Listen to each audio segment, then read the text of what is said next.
True Grit here requires the consumption of a mutagen, and is plus 50 to damage and works only when Geralt has less than 25% vitality. This is a choice later on in the game, I believe, to actually get True Grit or not. So we'll cross that bridge when we come to it. Let's see here. This is just going to basically increase our abilities a little bit more with Strength 2. Position will give us plus 10 to parry here. Regeneration gives us plus 1 vitality per second. And then Brawl will unlock power up during fist fights. Brawl is super important to have during fist fights, especially because the fist fight mechanics are kind of iffy in this game. So I will probably go for Brawl pretty early on here. Dexterity will give us plus 5 attack, plus 5 dodge. Again, probably won't be anything that I do. I think there is a dodge mechanic that happens automatically as well, similar to parry. So that might still be valuable. We also get resistance to blinding and incineration here. Unlock the ability to acquire ingredients from monsters, which is pretty important because we do need to have items from monsters, or we're not going to be able to create alchemic items. But it's a story ability, so we'll get there when we get there. Predator is 50 attack, 50 dodge. Only active from midnight until dawn. It's a mutagen. Again, another decision of sorts. Dexterity again. We have the ability to deflect arrows. As you might have noticed in that opening scene there, Leo couldn't deflect arrows. He had not learned the ability to do that. Nor has Geralt at this point, because he's kind of forgotten everything. This is kind of weird because it doesn't follow the books.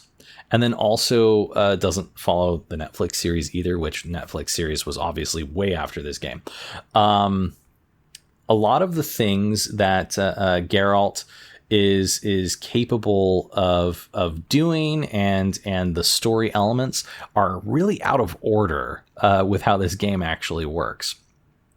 Fist Fight will unlock a full array of moves during fist fights. I've never found this to be all that useful. I'll probably unlock it just so that we can get the extra stuff, because Geralt normally will just kind of automatically do it in my experience. Over here in stamina, we get some extra endurance. We get endurance regeneration, poison resistance, pain resistance, and stun resistance. Heavyweight, the duration of alcohol intoxication is negative 50%. That could be valuable. Mutation requires the consumption of a mutagen. Ingredients consumed raw will restore 20 vitality, while increasing the body's toxicity. We have absorption, which enables Geralt to draw from places of power twice daily. I never really found places of power to be all that valuable, but maybe this time through they will be. I don't know. Poison resistance, 50% here. And then we have endurance regeneration plus 25%. Pretty good. And finally, we have intelligence, which will open some ARG stuff for us. We may or may not care about this. This unlocks some level 2 signs, 3, 4, 5. And then you can't really unlock anything with the final one here. 5 is about as far as it goes. We can also get potion brewing here, but that's a story-based ability. We'll get there eventually. Rising Moon requires a mutagen. 100% sign intensity works only during moon rises.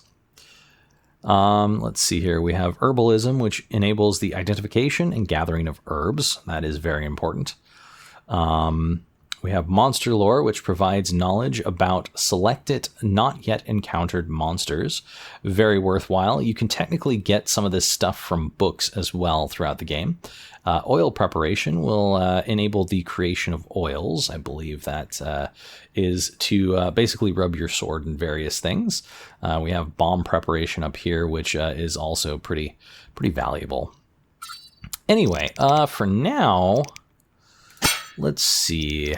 I think I'm probably going to get myself up to to brawl, because that is going to be pretty important to be able to unlock that power up during fist fights.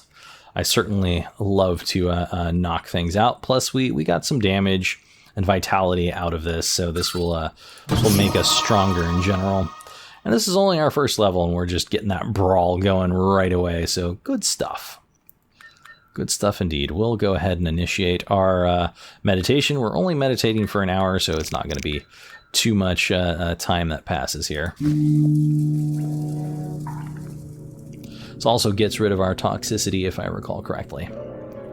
Yep. So the good thing about meditation like that is you'll find that things like Thunderbolt here tend to have a long enough time that you can meditate, get rid of your toxicity, and then load up on various potions.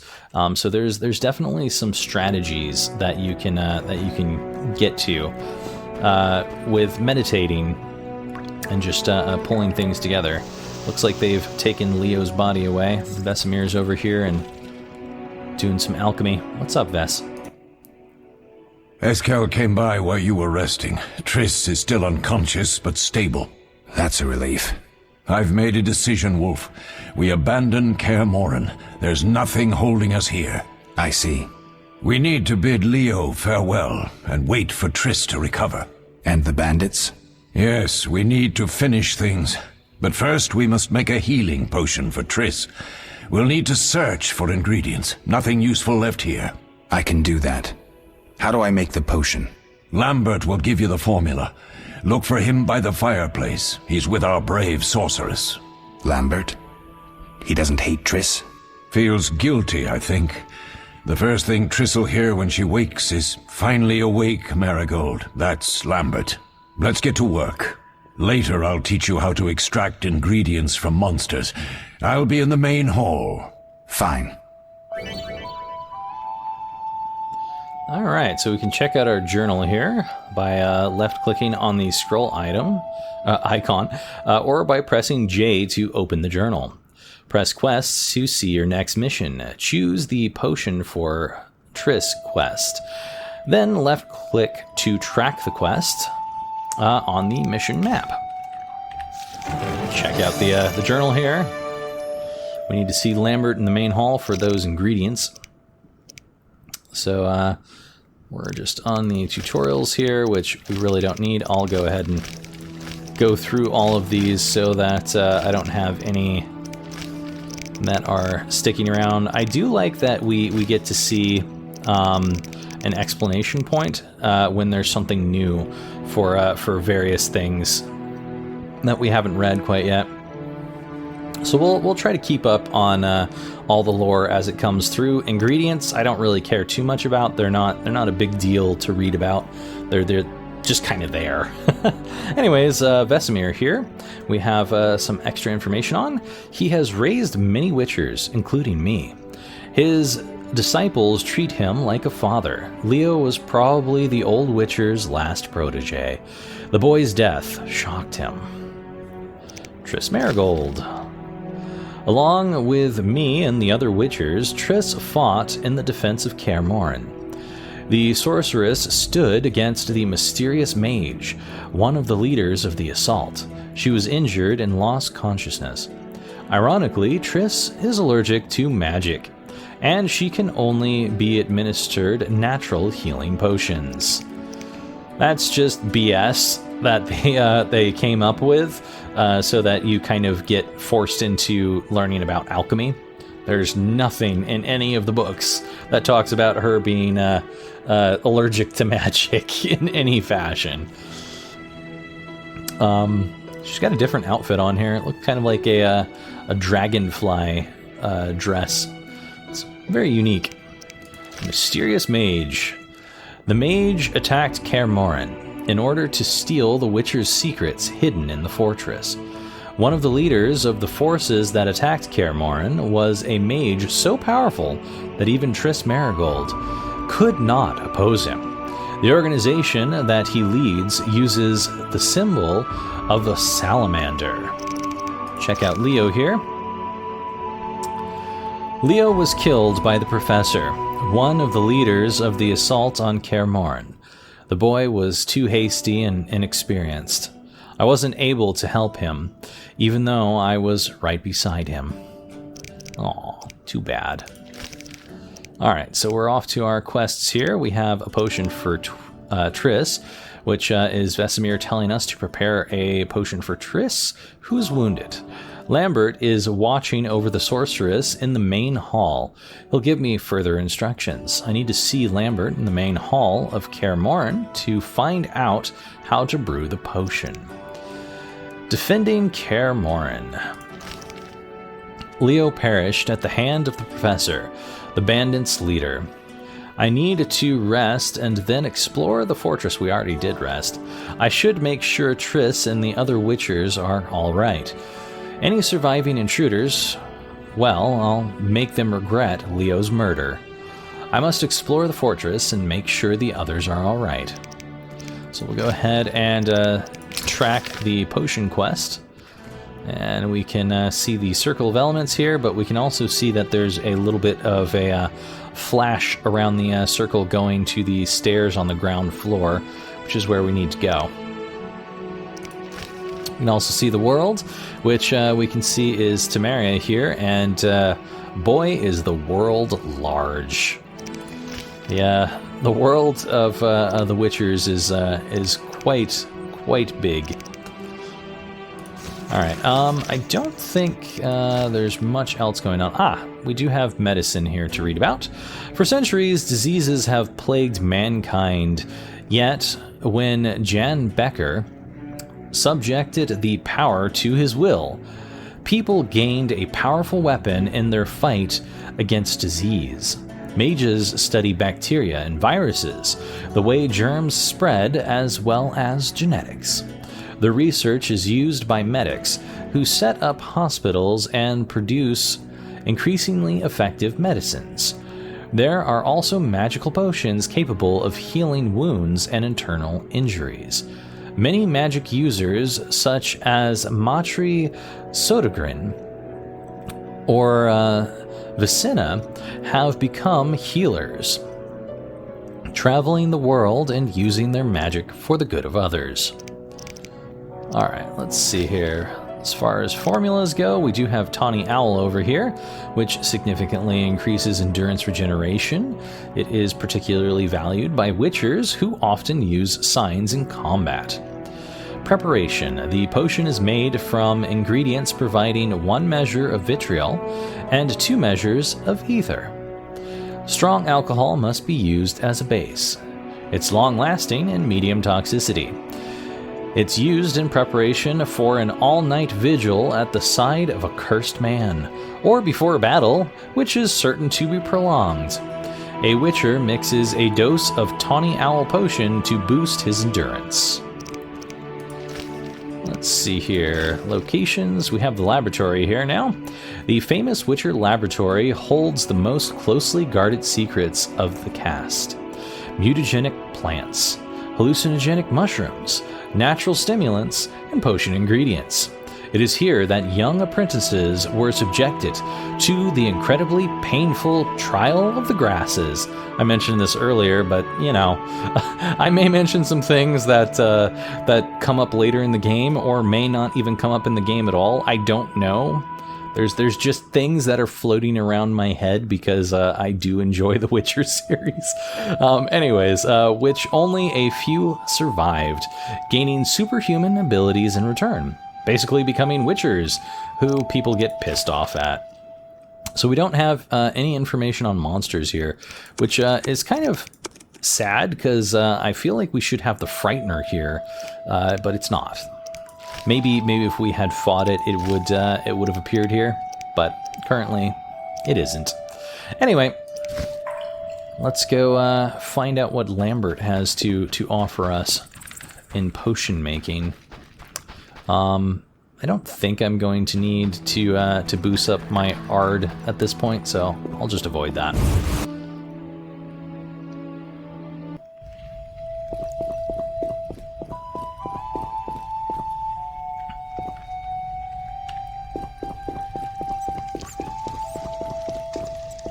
Hey, Lambert.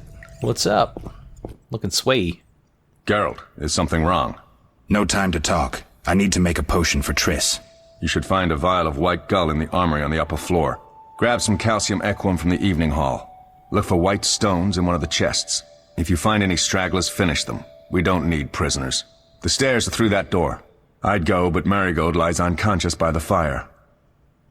I believe we already have the equum because we pulled it off of that mage that we killed.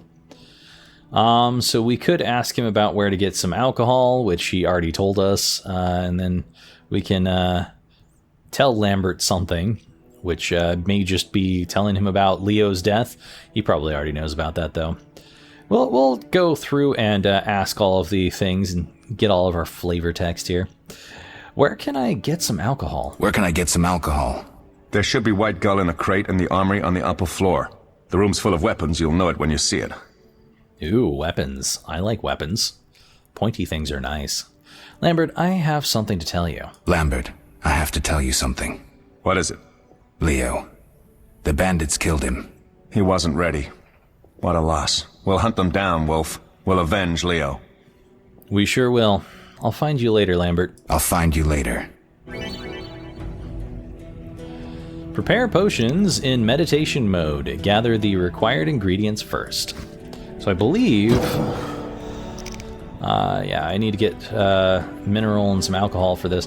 But I believe because of that, we may have gotten the ability to prepare potions. Yeah, now we have potion brewing open to us because it was just part of the story, even though we don't have the intelligence to actually do it at this point.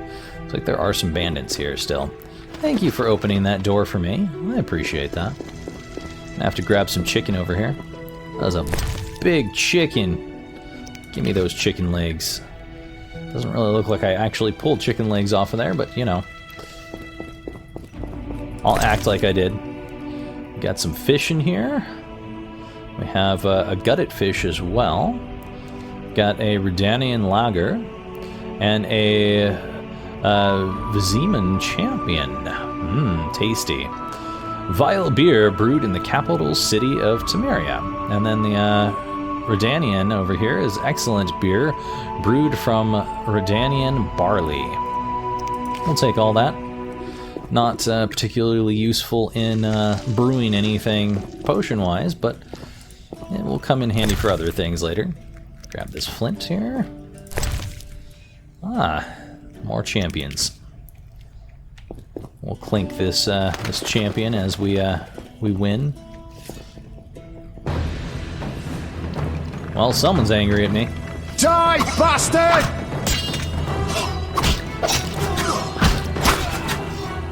You have to kind of pay attention to who you're fighting here, because this guy right here technically requires strong attacks. Though you can sometimes get through attacks from weaker blows on the stronger guys, and vice versa. You can get strong attacks on the quick guys, which getting a strong attack on a quick guy can be really nice because it can often one-hit them. Anyways, we have a Rivian Kriek, which is cherry beer brewed in Rivia. That's where we come from. We're Geralt of Rivia. Actually, he took up the name falsely. That is one thing that you will learn about in the books is Geralt isn't technically from Rivia. He looks vaguely like a Rivian, and that is kind of explained like he is vaguely Rivian looking, and people even refer to him as a Rivian. But technically not Rivian. What's up, Triss? Really? That's very interesting. Okay. I like that subject too, honestly.